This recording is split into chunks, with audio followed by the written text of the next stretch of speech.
A esta hora de la tarde, la Iglesia Bautista Reformada, Salvación y Vida Eterna presenta su programa Gracia y Verdad. Bienvenidos.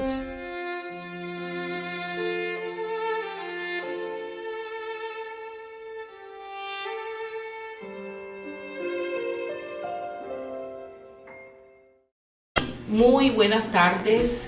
Damos en esta hora la bienvenida a todas aquellas personas que están en sintonía del programa Gracia y Verdad de la Iglesia Bautista Reformada, Salvación y Vida Eterna. En esta hora pues de la tarde damos gracias a Dios por cada uno de ustedes y le pedimos a Él que sea Él dando el discernimiento para poder entender y poder llevar y cumplir su palabra. Vamos a pedirle en esta hora que el pastor Oduber nos inicie en oración. Bendito Dios, te damos gracias, Señor, por tu infinita bondad, porque tú das sabiduría, Señor, y porque por medio de tu palabra podemos entender, Señor, muchas cosas. Te damos gracias por todos los que nos escuchan por este programa y rogamos que sea de bendición, de edificación para todos nosotros y para todos los que nos escuchan, en el nombre de Jesús. Amén. Amén. Bueno, y también damos una cordial bienvenida a quien nos acompaña en esta hora de la tarde aquí en la mesa de trabajo, el pastor Oduber Miranda. Pastor, buenas tardes. Bueno, gracias. Nos alegra poder estar otra vez acá compartiendo y dialogando sobre estos temas que son tan importantes y edificantes, porque esta reflexión sin duda nos ayuda a todos a ver la vida de otra manera. Así es, pastor. El hermano Vincent Morante, hermano, bendiciones, buenas tardes. Amén, buenas tardes. También me complace estar aquí otra vez. Es una bendición que podamos tener estos espacios para decir a todos los que escuchan razones relevantes por las cuales entendemos que la Biblia es útil no solo para el creyente, sino para las naciones. Y esperamos que todo lo que digamos hoy sirva de utilidad tanto para creyentes como para incrédulos. Amén. Bueno, y también invitamos a todos nuestros oyentes, los que nos ven a través también de Facebook, que si tienen un comentario, un aporte, una pregunta, es bueno pues que se comuniquen al teléfono de la emisora 349-3929 o también pueden enviar vía WhatsApp al 320-546-5636, 349-3929, 320-546-5636. Y continuamos con el tema que se ha venido tratando sobre el lugar que ocupa la Biblia en el mundo contemporáneo. La verdad que ha sido una serie de programas muy edificantes, espero que así sea para ustedes, lo que es mirar la Biblia no solo desde el punto de vista religioso, espiritual, sino también cómo influye en el mundo actual. Así que me gustaría pues que se hiciera como un breve resumen, pastor Oduber, relacionado con el tema del sábado pasado, para encadenar a aquellos que de pronto nos están escuchando por primera vez. Bueno, venimos hablando del tema de la racionalidad de la Biblia, venimos hablando de la influencia de la Biblia en la historia, en la educación, y ya venimos hablando sobre todo, adelantando un poquito sobre la influencia de la Biblia en la cultura. ¿Cuál ha sido, digamos, el diálogo entre la cultura y la Biblia y cómo la Biblia ha tomado influencia en espacios culturales y su influencia en muchas áreas de la cultura? Por ejemplo, estuvimos hablando el sábado pasado del desarrollo de los derechos individuales, la influencia del concepto de justicia, la influencia del concepto de Estado, el desarrollo incluso del mismo concepto de persona, derechos humanos y todas esas desarrollos en los que el cristianismo estuvo presente, aportando semillas que ayudaron a que esos conceptos tuvieran cabida o fueran discutidos y se hicieran parte de la razón pública, en el sentido de que se asumieran por toda una colectividad, y eso ayudó al progreso y al desarrollo de lo que hoy podemos entender como la civilización occidental. Recordemos que nuestra civilización occidental tiene una influencia de, como algunos dicen, romano-germánica. O sea, toda la tradición romana Después la mezcla del tema del cristianismo, la influencia de la filosofía griega, y Occidente es el resultado de ese diálogo, digamos, no siempre pacífico entre esas influencias culturales. Pero es innegable que una de esas influencias culturales fue el cristianismo. No sé pero si sí la iglesia actual, digamos, en este momento está enfocando pues la palabra de Dios hacia esa, sí se está enfocando hacia esa cultura, o el mundo materialista, lo que se vive, está influenciando más en la iglesia. Bueno, lamentablemente es lo segundo.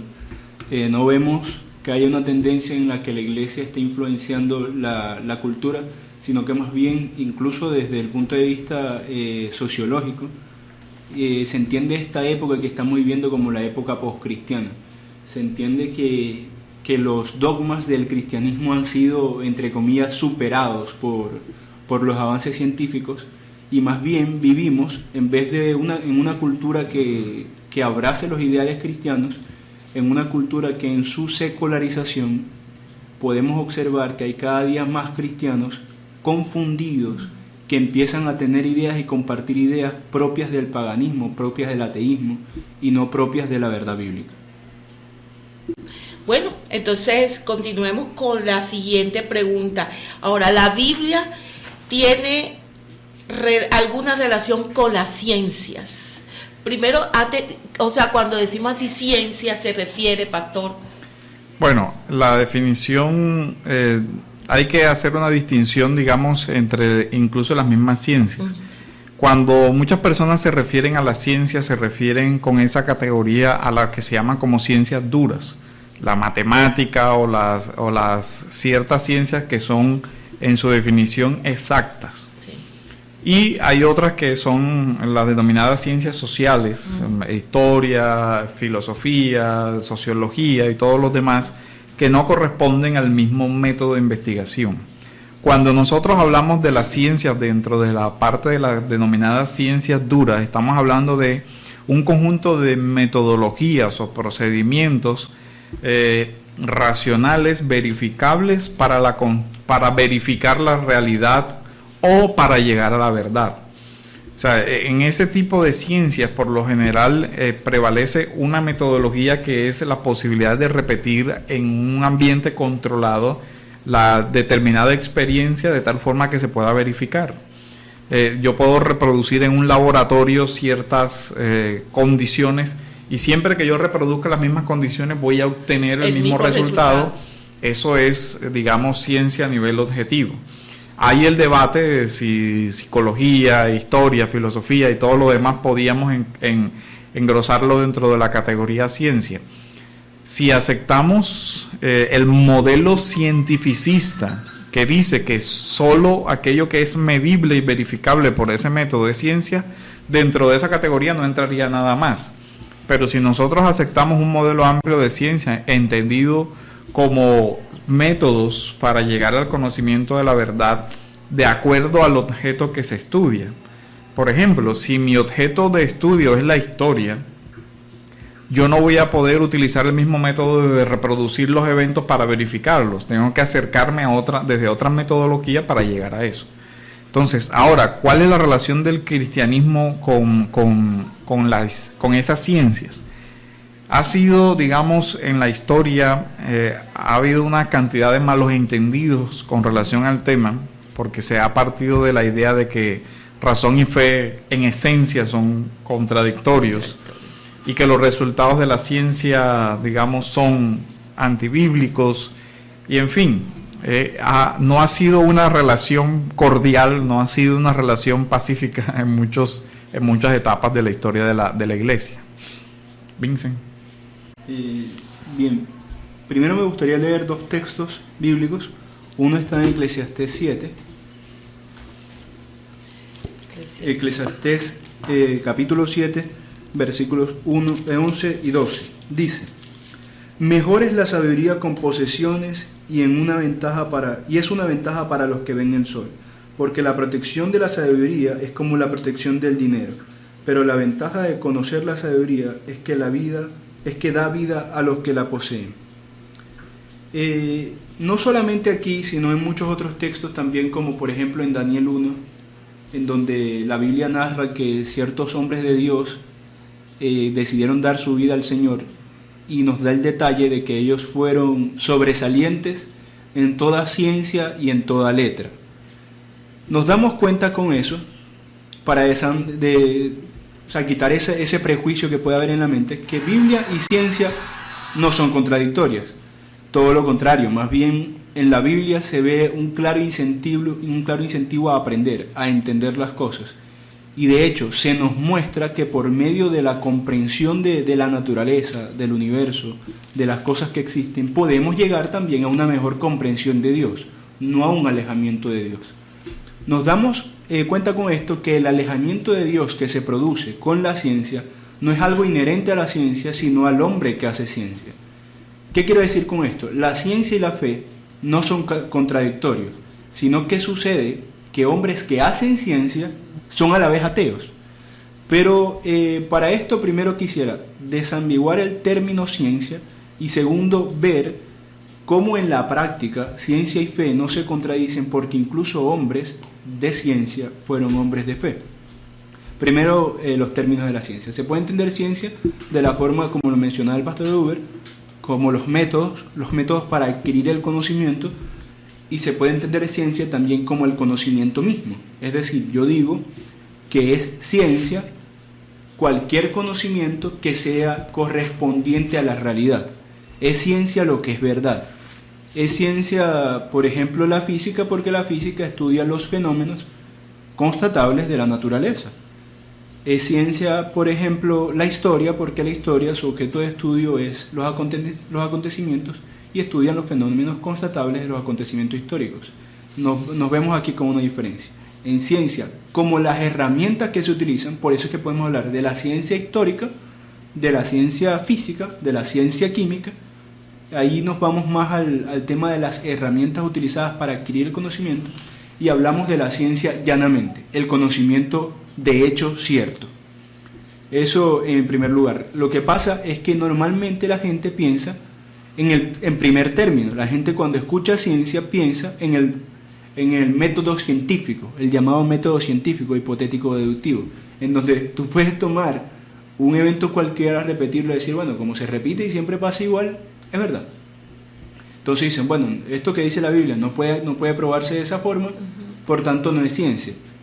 Eso queda al descubierto sencillamente con entender que la historia, por ejemplo, nadie la pone en duda y no es constatable con el método científico, sino que es constatable por medio de diferentes métodos. Por ejemplo, la evidencia, los testimonios, como el derecho, por ejemplo, hay testimonios, hay evidencia material, en fin. Y eso me permite a mí llegar a certezas, no a incertidumbres. Entonces, donde hay certeza, y aquí es donde saltamos al segundo concepto, donde hay certeza, hay ciencia.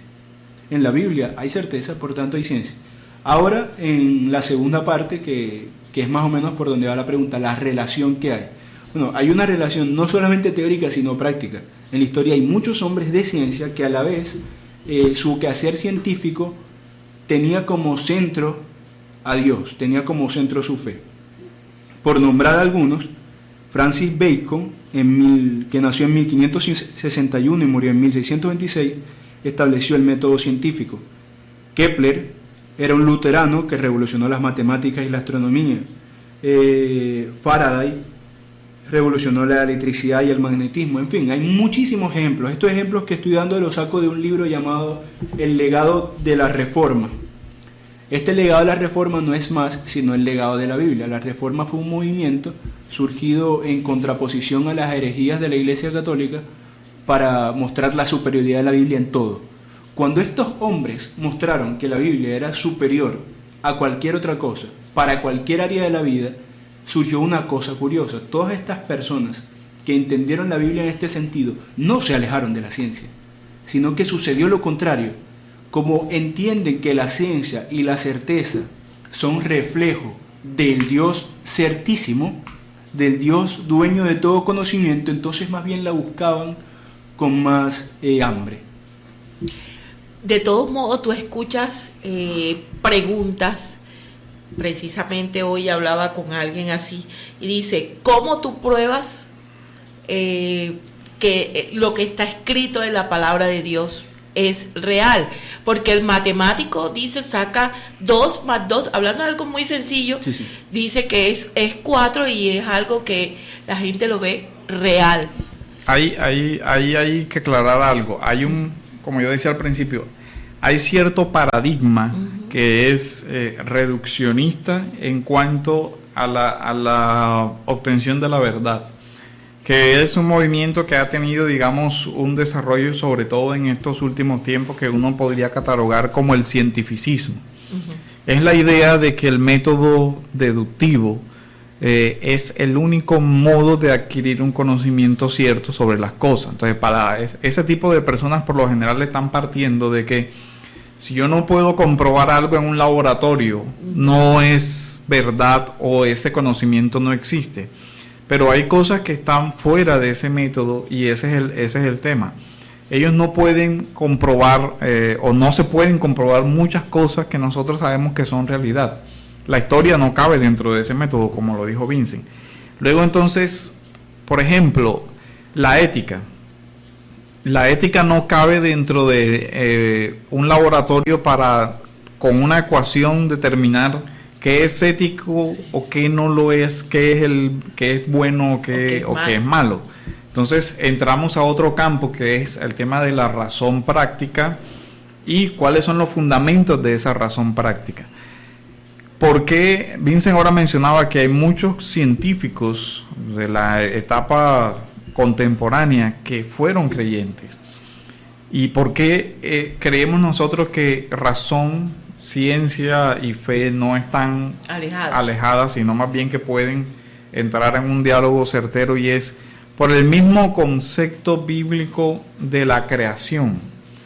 Todos estos hombres de fe, que también fueron hombres de ciencia, entendieron que si Dios creó todas las cosas, estudiar la creación de Dios también muestra el carácter de ese Dios creador. Y aquí unimos este tema con el que veníamos hablando del mito. Dentro de una estructura mitológica no había lugar para la investigación científica porque esos fenómenos no deberían ser racionales, simplemente había que verlos y el mito del dios trueno ya explicaba el fenómeno del rayo y ya listo, se acabó el tema. Pero si esta persona va con otro lente diciendo, no, espérate, no hay otros dioses, esos eventos deben tener alguna causalidad, deben tener alguna explicación. Así que la Biblia misma hizo parte del proceso de desmitologización, porque nada de lo creado se consideraba divino, sino que todo lo creado se consideraba como una expresión de la sabiduría de Dios, que se podía descubrir. Entonces, si Dios es el creador, y si nosotros partimos de la concepción de que es un creador inteligente, la creación refleja esa inteligencia y puede ser percibida por la inteligencia. Y aquí viene la relación entre Dios creador inteligente y el hombre creado a imagen y semejanza de Dios inteligente, de tal forma que la mente que Dios le dio al hombre está diseñada para percibir esa creación, entenderla, interpretarla, incluso moldearla. Porque parte del mandato cultural del Génesis, donde dice que Dios le dio al hombre la tierra para que la labrara, implica que el hombre entendiera cómo funcionaba, cómo poder labrar, cómo poder manipular esa creación. Y comienza el hombre a desarrollar en ejercicio precisamente de la mayordomía delegada la ciencia. Entonces, también vemos cómo es consecuente con una visión cristiana de la realidad la investigación sobre la creación, porque eso no nos va a alejar del Dios creador, sino al contrario, podemos ver conocerlo más, la grandeza del Dios creador. De hecho, así lo decía Agustín ya en el siglo V. Él decía, algunas personas leen un libro para encontrar a Dios, pero hay otro libro mayor, la hermosura en sí de la creación. Mira por encima y por debajo de ti y fíjate bien y lee. El Dios que quieres encontrar no escribió con letra de tinta, sino que puso ante tus ojos las cosas mismas que hizo. ¿Qué voz más potente que esa podrías pedir? O sea, este es el concepto cristiano de que las cosas cuentan la gloria de Dios, Dios. de lo que habla el Salmo 19 en el versículo 1. Las cosas creadas muestran la grandeza de Dios. Entonces el creyente no le debe tener miedo a enfrentarse, a tratar de comprender las cosas creadas, porque también en esa revelación general, Porque Él también nos dio esa capacidad para está Dios. entenderlas. Entonces no hay por qué hacer ese choque. ¿Cuál es el choque? El choque es la falsa ciencia. Ahí sí hay otra cosa. Contra eso también peleó el cristianismo en sus primeros orígenes. En la primera carta de Timoteo, en el capítulo 6, en el versículo 20, Pablo le advierte a Timoteo: oh Timoteo, guarda lo que se te ha encomendado y evita las palabrerías vacías y profanas y las objeciones de lo que falsamente se llama ciencia. Contra esas falsas teorías el cristianismo sí ha chocado y seguirá chocando siempre, pero contra la verdadera ciencia, la que realmente respeta la realidad de lo creado, no tiene por qué tener el cristianismo una objeción. ¿Dice? Para cerrar un poco la pregunta que se hacía de si alguien me preguntara cómo yo puedo creer en la Biblia, si no puede ser comprobable como se puede comprobar una ecuación matemática, por ejemplo, primero atacaría un tema. Tenemos una llamada. Muy buenas tardes. Tenemos el gusto de... ¿Con quién? Con Gaspar Martínez. Ah, ¿qué tal, hermano? ¿Cómo está usted? Bien, gracias al Señor. Aquí escuchando este prestigioso programa, excelente. Y tengo algunas preguntas acá para los panelistas, cualquiera de los que están ahí, para que respondan, si Dios le da la sabiduría. Bueno, ya lo dijo, creo que es el pastor Rubén, que está ahí, 1 Timoteo 6:20, que dice: oh Timoteo, guarda lo que te ha encomendado y evita las profanas pláticas sobre cosas vanas y los argumentos de la falsamente llamada ciencia, la cual profesando algunos se desvían de la fe. La gracia sea contigo. Bueno, hablando de que la palabra ciencia indica en el griego gnosis, que significa conocimiento, saber algo comprobado. Algunos asumen una teoría que no ha sido comprobada. La teoría de la evolución, por ejemplo, la teoría del Big Bang. El método científico dice, para que sea algo comprobado, debe ser de forma repetible. La ciencia ha ido cambiando y ha cambiado la postura de hace 100 años.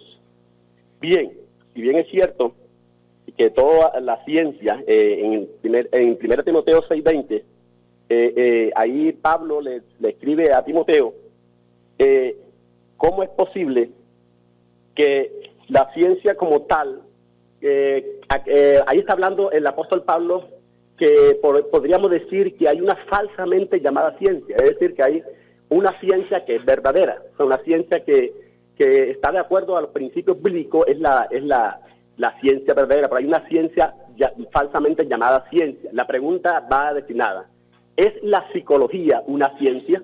Porque algunos dicen que es una ciencia, y si no es una ciencia, entonces hay que evitar, nosotros los cristianos, evitar por todos los motivos estudiar psicología, porque el padre de la psicología, dicen algunos estudiosos, que fue ateo, incluso fue homosexual. Entonces deberíamos los cristianos apartarnos de estudiar la psicología.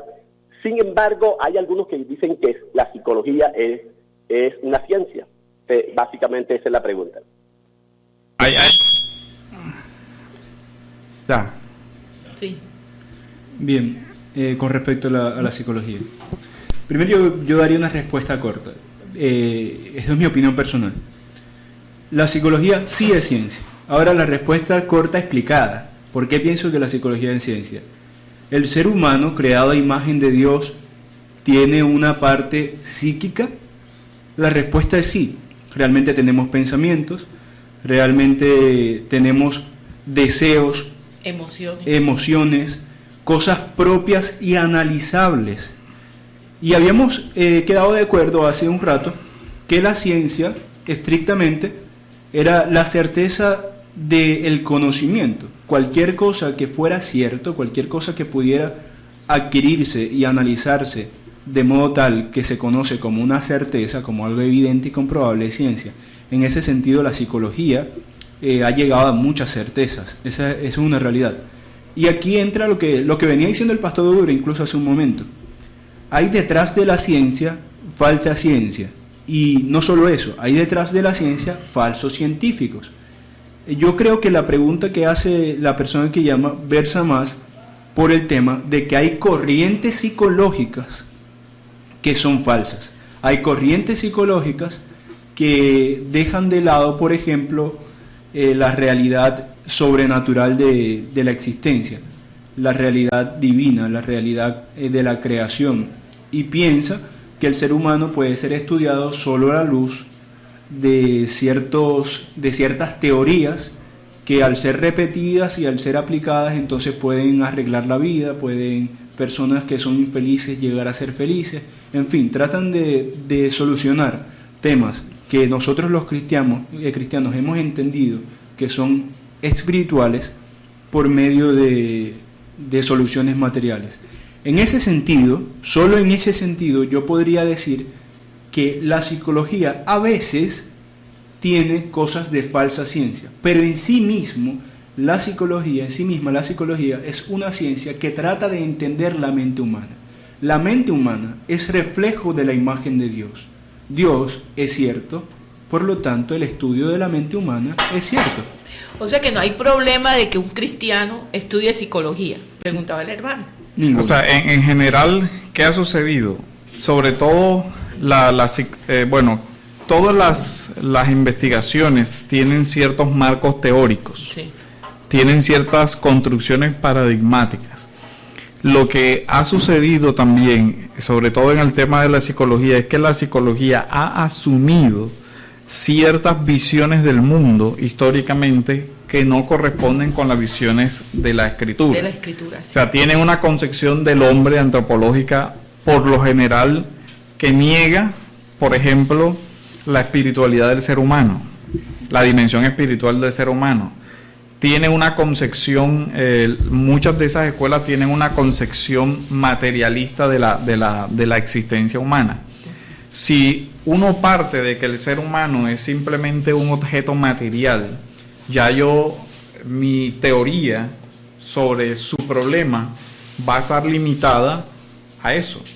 Mientras que obviamente la perspectiva cristiana, que entiende que el hombre es mucho más que su aparato, digamos, que su estructura corporal, y eso hace evidentemente que la diferente concepción antropológica, la diferente concepción sobre la realidad, la diferente concepción sobre el origen de esos problemas. Por ejemplo, si nosotros vamos a la Biblia, el origen del problema emocional del ser humano tiene en su causa última el pecado que destruyó la mente y las emociones del ser humano. ¿Cómo se va a restaurar eso?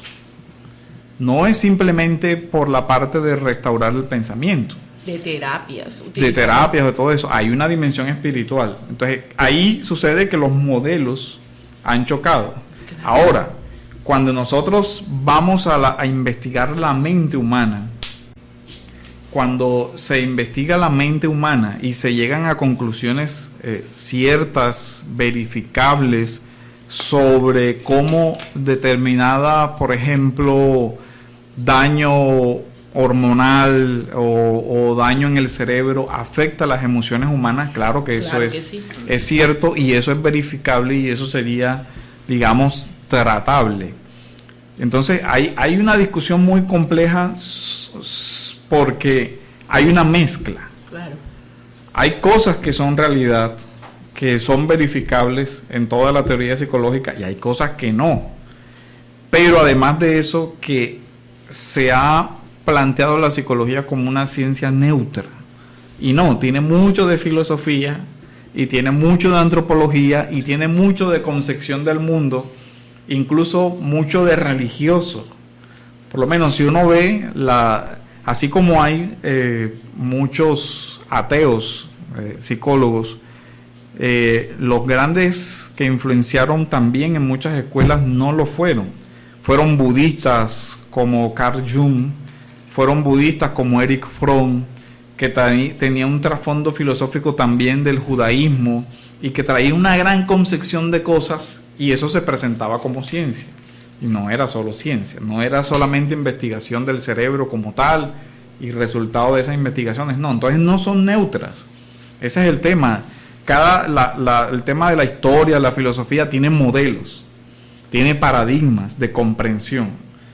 evidentemente la mayoría de esos modelos y paradigmas de comprensión chocan con el cristianismo, porque si yo no creo, por ejemplo, en el pecado original, yo voy a ver simplemente por ejemplo, el homosexualismo. No, eso es una enfermedad, y ya antes era una enfermedad, ya hoy ni eso. Sí. Ahora es una inclinación, ahora es una preferencia.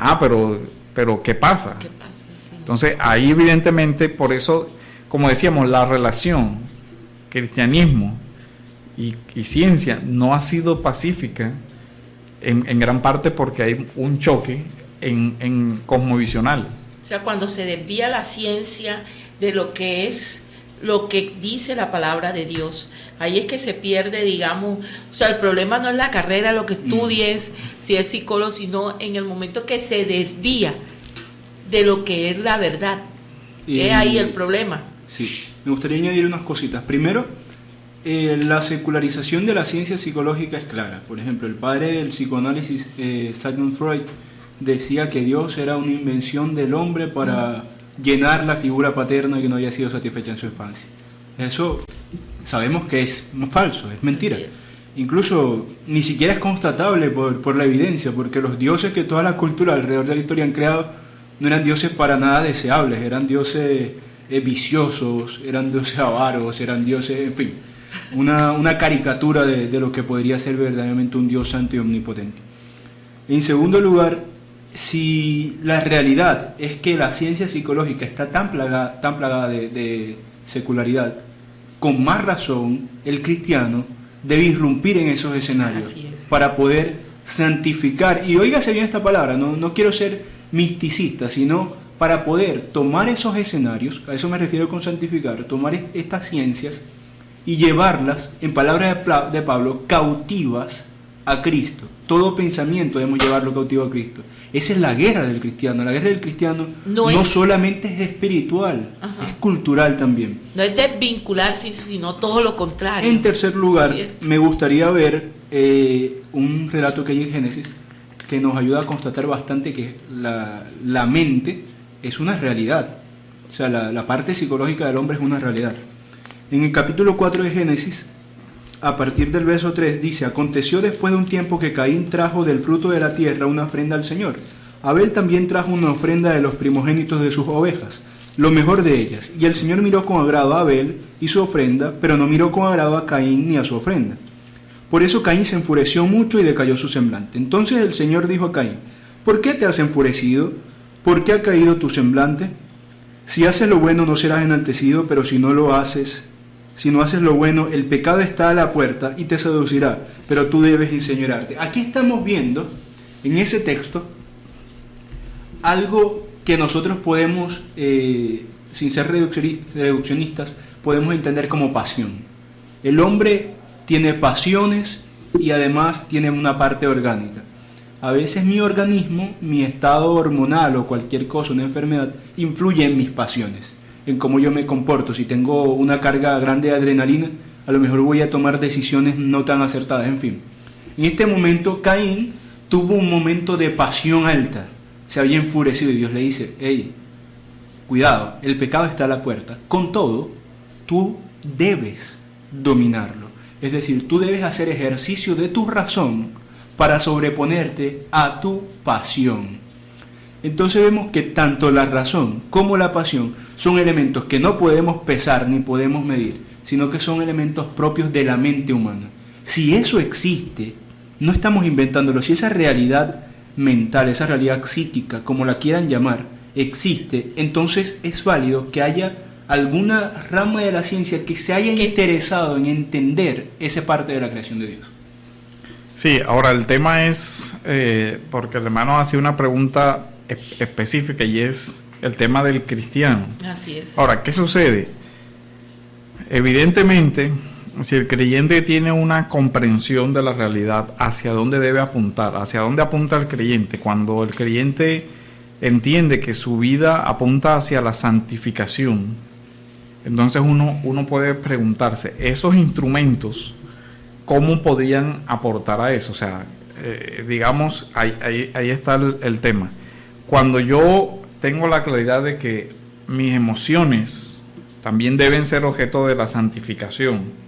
Yo puedo encontrar algo, una metodología psicológica puede llegar a diagnosticar adecuadamente cierto problema. Por ejemplo, en los Salmos, el Salmo 42, es una descripción que si uno la lee, lloro de día y de noche, mi pan han sido mis lágrimas, me enflaquezco, no puedo dormir, todo eso uno dice, bueno, la descripción necesita ayuda que hay ahí es una depresión. Así es.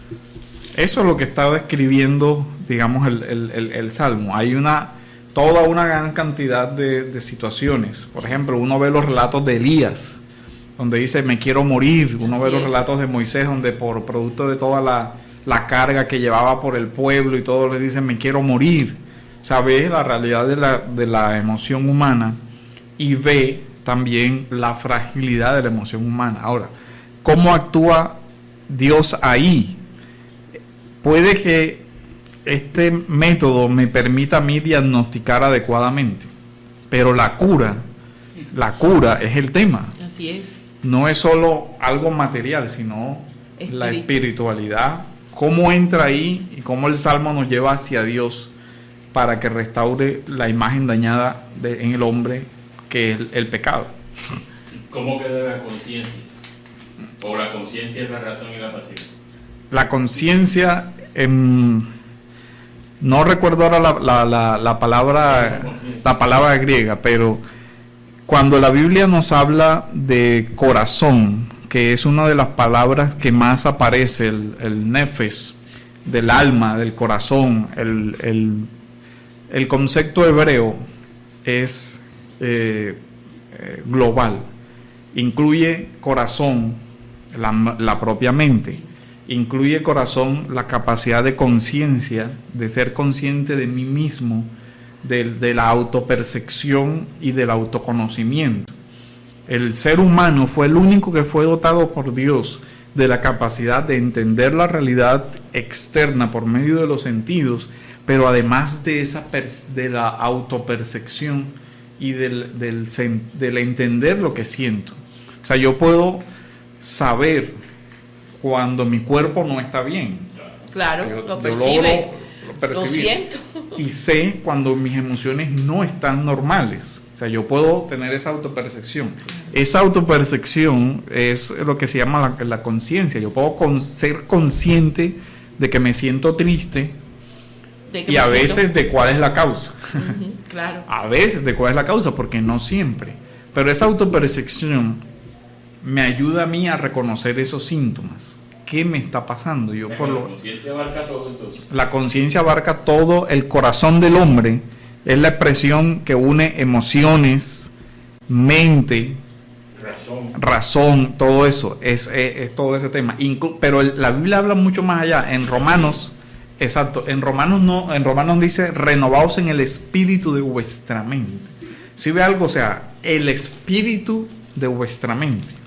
O sea, tenemos una mente, pero esa mente tiene como un espíritu, una orientación, o sea, algo sobrenatural, algo espiritual que también nos da. Eso es obviamente lo que otros acercamientos al hombre no van a tener como válido. Así es. Nosotros sabemos que sí. Como para complementar la idea del pastor Duber, para no dejarlo solamente desde el punto de vista científico, sino cuál es el papel entonces en este momento de la verdad bíblica del cristianismo. Ese relato que mencionábamos ahora de Caín, resulta que Caín terminó matando al hermano. Sí. Caín terminó siendo esclavo de su pasión, a pesar, no es que Caín estaba en desconocimiento, no es que Caín era inconsciente. Caín no estaba en inconsciencia. Fue muy consciente cuando hizo eso. Dios le dijo claramente. Claro. Sin embargo, Caín cometió el delito, Caín cometió el pecado, Caín mató al hermano. Porque Caín, aunque tuvo conciencia de su problema, tuvo un diagnóstico claro, tuvo incluso una solución posible frente a él. Enseñoréate de tu pecado, de tu maldad.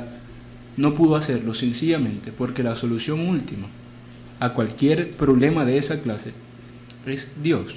O sea, realmente la solución última a los problemas espirituales, a los problemas mentales en el sentido de la moral, en este caso, en el sentido de la ética, en el sentido del comportamiento, es la verdad bíblica, es Dios mismo. Cuando yo conozco la fe en Cristo, lo que sucede en mí no es solamente un cambio de paradigma en el sentido intelectual, sino que lo que sucede en mí es lo que relata Juan 1. Yo soy una criatura nueva. Ese nuevo nacimiento no corresponde solamente a un tema de corte puramente místico. Yo nací de nuevo, pero sigo siendo el mismo. No, mi mente es renovada por el conocimiento de Dios. Entonces, y ahí es que se puede experimentar el fruto del Espíritu del dominio propio. Sí. Así es. Porque en ese momento él no tuvo dominio propio. Hay que recordar cómo llegó Caín a esa situación. Ajá, y es los capítulos antecedentes del Génesis. La caída afecta al ser humano globalmente, o sea, integralmente. Nos enfermamos a nivel físico por la corrupción del cuerpo. Pero no solamente a nivel físico, sino que esas mismas... Bueno, hablando un poquito de las emociones, hay que recordar que las emociones estaban presentes antes de la caída. Uh-huh. Cuando, por ejemplo, Dios le presenta a Adán, a su esposa, ¿cómo responde? Esta es ahora carne de mi carne, hueso de mi hueso. Ahí vemos una expresión de una emoción. De una emoción, o sea, de una alegría. Recibe a su esposa, ve la belleza de su esposa. Sí. Hay incluso, miren que es una expresión estética, es una poesía. Pues sí. No dijo, bueno, me tocó recibirla, no. No, se alegró. Se alegró. Sí. Y antes del Edén dice que el ser humano percibía la belleza del jardín y todo eso, pero la caída distorsiona todas esas emociones que inicialmente eran de acuerdo a la voluntad de Dios. Se dice en el relato del Génesis que la caída, que lo primero que el hombre sintió fue temor. Se escondió. Y después sintió vergüenza. Sí. O sea, la caída, se vio desnudo y siente las dos primeras sensaciones humanas, sentimientos humanos fueron miedo y después vergüenza. Y junto con eso viene la culpa, el remordimiento y todo eso. O sea, la caída trastornó las emociones humanas. Golpeó la dimensión emocional también del ser humano. Su mente la distorsionó. Y hay un cortocircuito en el ser humano. Nosotros deberíamos decidir de acuerdo a la información y a la razón que Dios nos dio. Pero nosotros sabemos que no siempre es así. Es más, incluso somos conscientes de cuando no lo hacemos. Sí. Porque el ser humano es capaz de decir, yo sé que debería hacer tal cosa, pero voy a decidir con el criterio de que me siento mejor haciendo esto. Exacto. Entonces, eso no fue una decisión inconsciente, no, él plenamente está consciente de que está usando un criterio que a veces no es el más racional posible. Pero el daño en nuestra vida emocional y espiritual es tan grande que pasa ¿qué sería? Ese cortocircuito ahí interior. Así es. Bueno, nos estamos casi acercando, pero invitamos, si otra persona quiere opinar o tiene una pregunta, recordamos los números telefónicos 349-3929. Es muy importante este tema, ¿verdad? Porque, y sobre todo la pregunta que hizo el hermano, cómo lleva la ciencia o la psicología, cómo hoy tanto lo necesita, la depresión. Ahorita decía el pastor, esa es la enfermedad del siglo, la depresión. Y cómo, decía, la caída del hombre lleva a sufrir tantas emociones. O sea, cómo el pecado hace que el hombre o que uno experimente tantas emociones. Por ejemplo, en ese tema de la depresión, sí, yo puedo atacar el síntoma. Sí. Tómate este antidepresivo, artificialmente cojo el cerebro de esa persona, la altero y bueno, puede funcionar dentro del mundo, entre comillas, normal. Pero yo simplemente anulé el síntoma.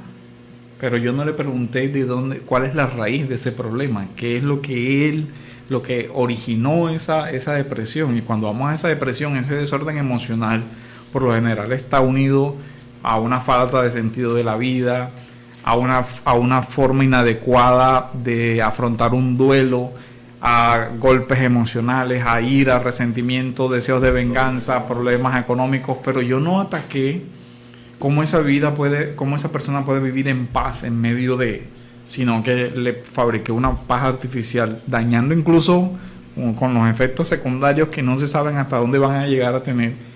Pero como yo lo veo como una máquina que está funcionando mal, que necesita que yo le inyecte adrenalina y punto, ahí es donde esa visión reduccionista de la ciencia puede terminar haciendo daño también. Así es. Sí, porque esos medicamentos lo que hacen es adormecer el sentido. Bueno, pero seguimos otra pregunta que tiene que ver, está muy relacionada con esto, dice, relacionada con esta pregunta, o sea, la de las ciencias, ¿tiene la Biblia algo que ver con los colegios, universidades? ¿Tiene algo que aportar en el campo de la educación? Creo que esta pregunta nos demoramos, pero comencemos este sábado, pastor. La iglesia tiene una larga tradición de educación. Desde el Antiguo Testamento, desde Deuteronomio en el capítulo 6, le da la función a los padres de educar a sus hijos. Dice, cuando entres en tu casa, cuando salgas, cuando vayas por el camino, le enseñarás a tus hijos. La Biblia, por ejemplo, habla de el Dios, yo soy el Dios de tus padres, lo que implicaba que los padres enseñaban esas verdades de Dios a sus hijos. O sea, ahí hay un proceso educativo, ahí hay una pedagogía. En la Biblia la palabra educación es musar, que implica la enseñanza, digamos, intelectual, y también implica la formación del carácter. O sea, era algo muy integral. El concepto educación no era simplemente la transmisión de una información, sino el moldear, incluso formar el carácter. El musar es una palabra de la que se deriva también la palabra disciplina, o sea, poner en orden. Y después el concepto griego de paideia también llevaba implícito la idea de formar, de educar. Paidos, de niño, educar al niño para que cuando sea grande, como dice la Escritura, no se apartara de esos lineamientos. Así que en la Biblia se le enseña al padre que debe educar. En la Biblia se le enseña al sacerdote que debe educar al pueblo. Y en la Biblia habían escuelas de sabiduría, Proverbios, Eclesiastés y Job, son libros de sabiduría que recopilan la visión de la historia, de la política, de todos los proverbios, hablan de todo, sabiduría. Y el cristianismo, cuando instaura el Señor, se le conoce como el maestro. O sea que el cristianismo tiene una larga tradición, digamos, educativa. Y entonces, como le decía ahorita, como muchos padres he escuchado esa expresión, es que a mí nadie me ha enseñado cómo ser padre. Bien, antes de responder eso voy a leer una porción del capítulo 19 del libro El legado de la reforma de César Vidal. Se llama Una visión bíblica de la educación, para entrar en contexto de cómo la cultura hebrea a nosotros los cristianos nos heredó a través de la Biblia, a través de creencias que a veces son convergentes, ese sentido de la educación excelso. Dice César Vidal: la Biblia relata que cuando Moisés se despidió de su sucesor, Josué, le encargó lo siguiente, en Josué 1:8: nunca se apartará de tu boca este libro de la Torá, sino que de día y de noche meditarás en él, para que guardes y te comportes de acuerdo con todo lo que está escrito en él, porque de esa manera prosperará tu camino y todo te saldrá bien. Pocas veces un consejo espiritual, dice César Vidal, habrá alterado la marcha de la historia de una manera tan espectacular, ya que la conducta y la práctica espirituales, a partir de ese momento, no iban a estar vinculadas en el futuro tanto al rito, aunque existiera, como a la lectura de un texto sagrado que se abría no a una casta sacerdotal, sino al conjunto del pueblo. Como señala el capítulo 6 de Deuteronomio, los padres debían poder explicar a sus hijos los mandatos contenidos en la Torá. Esta circunstancia de vincular la religión a un libro tuvo una consecuencia inmediata para los miembros del pueblo de Israel, la de la creación de una cultura que necesitaba desesperadamente la alfabetización para creer. De raíz, la religión judeocristiana tiene como centro de la transmisión de las creencias el estar educado, porque si yo no me educo, si yo no sé leer, no puedo adquirir el conocimiento último, el conocimiento de Dios, no puedo llegar a entender las Escrituras. Entonces, a la pregunta de cómo ser padre si no me enseñaron, realmente esa afirmación, aunque en un caso particular pueda tener parte de verdad, es una afirmación dada producto, como decía el pastor Odure hace rato, de la caída, de que en algún momento nuestras sociedades se desvincularon de tal forma de la verdad bíblica que no es que no se transmitía, es que dejaron de escucharlo. O sea, se perdió la tradición de esto. Y no estamos hablando de sociedades, por ejemplo, orientales como la china o la japonesa, en donde quizás la influencia del judeocristianismo no fue tanta, sino que estamos hablando de una sociedad occidental, porque esas preguntas normalmente se hacen acá, allá no tanto, allá todavía la cultura de la transmisión de sus creencias, aunque equivocadas, existe, sino en Occidente, donde le debemos nuestro progreso al judeocristianismo, y sin embargo se ha abandonado de forma tal que el hombre, el joven de hoy, no sabe qué hacer. Así es. No sabe, no ha escuchado ese proverbio, ese relato bíblico en donde dice: ¿con qué limpiará el joven su camino? No puede limpiar su camino, no sabe cómo dirigir su vida, ni siquiera su casa, porque ha abandonado el conjunto de sabiduría más grande que hay, la Biblia. La Biblia. Por eso es que sucede eso. El problema viene por la caída, por el apartamiento del hombre y la familia de Dios. Desafortunadamente se nos está acabando el tiempo, y antes de esto quiero invitar a aquel que nos está escuchando a través del programa, después por cualquier otro medio, para invitarlo a nuestra congregación Iglesia Bautista Reformada Salvación y Vida Eterna. Nos congregamos los domingos de 9:30 de la mañana en la calle 75, número 41 de 79, Hotel Puerta del Sol. También está la Iglesia Comunidad de Gracia de Las Moras, que está ubicada en la carrera 225739, Villa Catanga. Ahí el horario es desde las 8 de la mañana. Los miércoles también hay un servicio a las 7 de la noche en el Hotel Puerta del Sol. Está un servicio de oración y de estudio bíblico. Se está estudiando el libro de Isaías. Bueno, antes de finalizar, me gustaría que se sacara una pequeña conclusión de estas dos preguntas. Prácticamente que no se terminó la última, pero que se saque una pequeña conclusión, y también nos despiden en oración. Bueno, uno podría sacar como conclusión en el tema de la ciencia que la Biblia nos llama a adquirir sabiduría, a adquirir inteligencia, que es el que está en el libro de los Proverbios. Entonces, no es incompatible el que el creyente desarrolle al máximo su capacidad intelectual, ocupándose del estudio serio, siempre y cuando entienda que la mente humana tiene un límite y que la razón humana tiene un límite y que las ciencias tienen un límite. Como decía Pascal, el logro más grande de la razón es que la razón entendió que tenía límites. Y ahí es donde nosotros vemos que estamos limitados por nuestra naturaleza, pero que tenemos una fuente de conocimiento que excede mucho más allá de lo que podemos comprender, que es la revelación de Dios, que nos da un plano de coherencia mayor. Por la fe también entendemos algo que de pronto nuestros sentidos no alcanzan a llegar a comprender, pero por eso llegamos. Y a partir de ahí entender la importancia de la educación, de la formación, y cómo la iglesia debe ser motor para que jóvenes y para que todas las personas se preocupen por estudiar con seriedad la creación de Dios como prueba de que Él es el creador, y evidentemente estudiar las Sagradas Escrituras para todas las áreas de la vida en que pueda influenciar esa persona. Hermano Vice, una breve conclusión, aparte de la que hizo el pastor Oduber. También es muy bueno que cada uno saca sus conclusiones. Bueno, estoy totalmente de acuerdo. No, sí, yo comparto la posición del pastor Oduber. La Biblia no solo no es contradictoria con la ciencia y con el adquirir conocimiento, sino que además lo demanda. Yo, para dar, usando las palabras de Pedro, razón de la esperanza que hay en mí, tengo que tener medios para dar esa razón.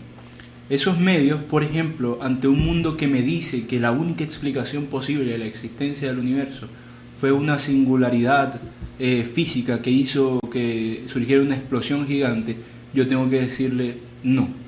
Realmente eso es una especulación. No, la Biblia me da otra forma de entender el mundo y esa forma no es irracional. La ciencia, uno debe estudiarla, sobre todo el cristiano debe interesarse por entender más la ciencia para que frente a un mundo secularizado podamos diferenciar la certeza de la especulación. Amén. Bueno, el pastor Oduber nos despide en oración y antes de eso recordarle el próximo sábado de 2 de la tarde de 2 a 3 de la tarde por su emisora Radio Tropical de la cadena radial La Libertad. Pastor Oduber. Gracias, Señor, por este momento en el que nos permites reflexionar sobre todos estos temas que son de incumbencia para tu iglesia, Señor. Ayúdanos, Padre, a que cada día podamos entender más tu palabra y podamos ampliar nuestra visión y el horizonte de tu iglesia, a ocuparnos, Señor, de todo conocimiento, Padre, porque así te glorificamos, Señor. Tú nos llamas a adquirir inteligencia y sabiduría y nos das también los dones, Señor, la mente para poder aprender todo lo que corresponde, Señor, a ti y a tu palabra y a la creación con la que tú manifiestas tu gloria. Por eso te pedimos que nos ayudes a ser diligentes en todo eso. Te damos gracias por este espacio, por todos los que nos oyen, Señor, y te rogamos que tú nos ayudes, Padre, a seguir perseverando en esto, en el nombre de Jesús. Amén. Amén.